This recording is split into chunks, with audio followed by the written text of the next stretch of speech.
Rider na nag-viral matapos ipasok ang motorsiklo sa loob ng simbahan, arestado. Ang suspect, umupo sa upuan ng pari at umalakpak. Si Isaiah Mirafuentes sa report. Ito ang kuha ng CCTV nitong Martes ng tanghali.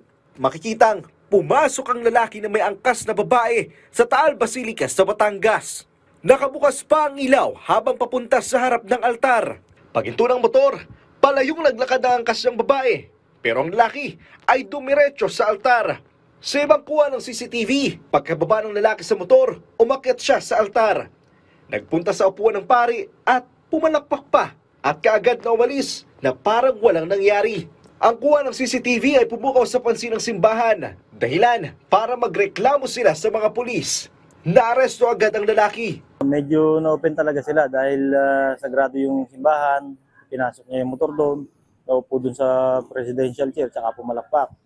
Siyempre, yung Basilica, yan ay dinadayo talaga dito at mataas ang pagkilala ng mga tao dyan sa simbahan.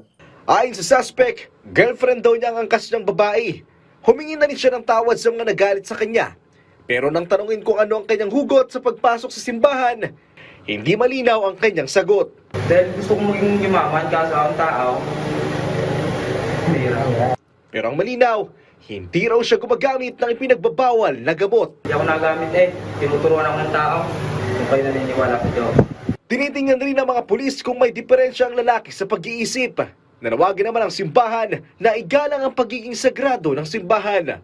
Yung ipasok mo lang yung motor mo, mali na yon sa simbahan. Tapos alam natin na sagrado ang altar na hindi dapat yung ginagawa.